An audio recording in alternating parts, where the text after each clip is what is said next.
Seja muito bem-vindo ao podcast Como Fazer, do especialista em desenvolvimento humano e produtividade, Clóvis Lima Júnior, da Mercado Consultoria. Olá, gente do bem. Eu sou o Clóvis, sócio consultor da Mercado, empresa de consultoria e desenvolvimento. Este é mais um episódio do canal Como Fazer, e hoje vou apresentar a parte 2 da resenha do livro Ponto de Equilíbrio, de Christine Carter, da série Texto e Contexto. Se você perdeu a parte 1 desta série, corre lá e se inscreve no nosso canal no YouTube. Basta digitar Clóvis Lima Júnior e você encontrará o canal. Outra forma é através da página da Mercado Consultoria no Facebook. Não esquece, nosso mercado é com K. Então vamos nós para o episódio de hoje. Bem, e o primeiro desafio em busca de uma produtividade saudável tem a ver com a gestão do estresse. O ambiente em que vivemos costuma ser carregado de coisas que ativam uma cascata de hormônios do estresse. Nosso corpo tende a produzir respostas cada vez maiores a gatilhos cada vez menores. É só você recordar quando você vê uma pessoa explodindo por pouca coisa. O segundo desafio tem a ver com a armadilha energética. Olha só, se é natural que nós tenhamos 90 minutos de boa produtividade, o que acontece? Muitas pessoas tentam recorrer à cafeína, adrenalina e outros hormônios do estresse em busca de se manter alerta e aumentar ainda a produtividade. Mas o que acontece? É totalmente o contrário. Nós ficamos ansiosos e agitados e o nosso desempenho cai. Outro desafio citado pela autora nesta parte do livro vem de uma citação de Rick Hanson sobre o poder de assimilar o bom. Olha só, ele diz: nossa mente age como um colete à prova de balas para as memórias positivas e como um velcro para as negativas. O ser humano, segundo ele, está programado para assimilar mais rapidamente tudo aquilo que é ruim, que é negativo, e perde a oportunidade de aumentar a proporção na sua memória de coisas positivas que acontecem na sua rotina. Este é um desafio e nós vamos saber como enfrentá-lo mais adiante.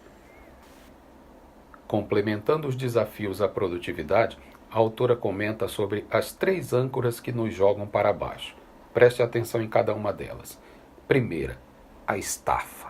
E sobre a estafa ela comenta: o tempo que passamos ocupados torna-se uma indicação do nosso status social. E seguimos a boiada, cansados de excesso de compromissos. Tem uma parte do livro que me chama muito a atenção. Vou ler para vocês. Olha só. Quando começamos a nos sentir importantes porque estamos ocupados, também começamos a acreditar que, se não estamos ocupados, não somos importantes. Vale uma reflexão sobre isso, hein? Sobre a segunda âncora, o temor. É preciso confrontar as 3 mentiras da escassez tão propagadas. A primeira: não há o suficiente para todos. Mas é sempre melhor. E terceiro: as coisas são como são e não temos o poder de mudar. A terceira âncora que nos joga para baixo, segundo a autora, é a ruminação. O tempo que perdemos em busca da solução perfeita. Quantas vezes ideias, produtos, estratégias ficam na nossa mesa durante meses, anos e não vão ao mercado, por exemplo, simplesmente porque quem concebeu essa ideia acredita que ainda não chegou à perfeição. Vai em busca dos 100%. Né? E faz com que essa busca perfeccionista elimine a capacidade, inclusive, de melhorar o produto na medida que ele é percebido pelo mercado. A autora comenta sobre simplificar as escolhas. Defina critérios para um objetivo e escolha a primeira opção que cumpra esse critério, focando nos aspectos positivos dessa escolha. Olha, isso vale para quando a gente for escolher uma roupa para sair, assim como para a compra de um bem, de um equipamento. Toda decisão que requer uma escolha. E então, como fazer? Como atingir uma produtividade saudável, mesmo diante dos desafios apresentados até aqui? Primeiro insight: trabalhar em ciclos produtivos de 1h30. A autora comenta que a cada 90 minutos vivenciamos uma queda de energia e produtividade. E entre um bloco e outro de produtividade, precisamos fazer intervalos de 5 a 10 minutos para respirar profundamente, fazer uma meditação ou simplesmente ficar em silêncio.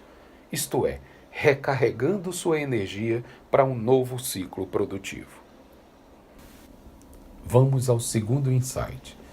Estabeleça sua dose mínima eficaz de produtividade.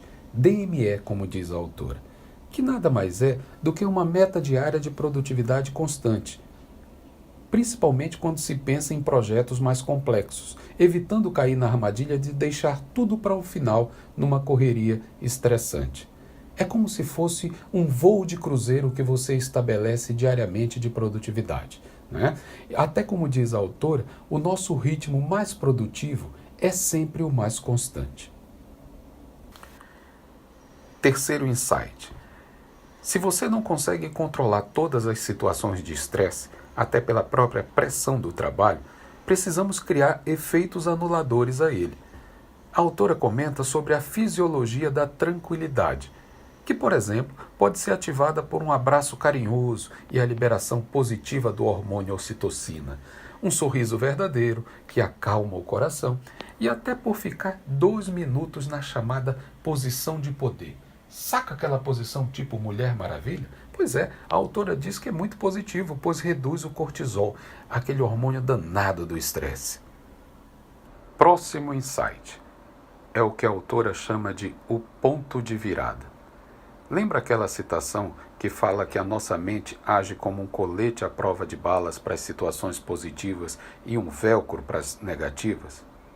Pois é, a solução proposta pela autora aqui é matemática.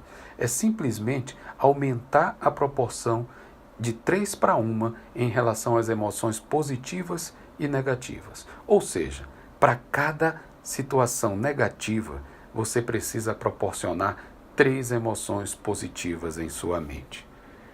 A autora diz que isso é uma lei psicológica, da mesma forma que o ponto de virada de temperatura, no qual o gelo se transforma em água, é determinado por uma lei física. Tá aí o desafio. Faça sua mente trabalhar proporcionalmente com o lado positivo das coisas.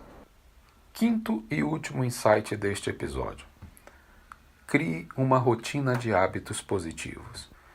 Comece com mini hábitos de alimentação, de atividade física, do exercício da gratidão, meditação, tudo o que você possa estabelecer de positivo e determinar, através disso, um ritual de bem-estar na sua jornada diária, aumentando assim naturalmente a proporção de suas emoções positivas.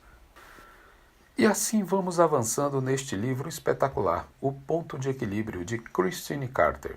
Até o próximo episódio da série Texto e Contexto, com outras passagens do livro. Forte abraço, grandes conquistas.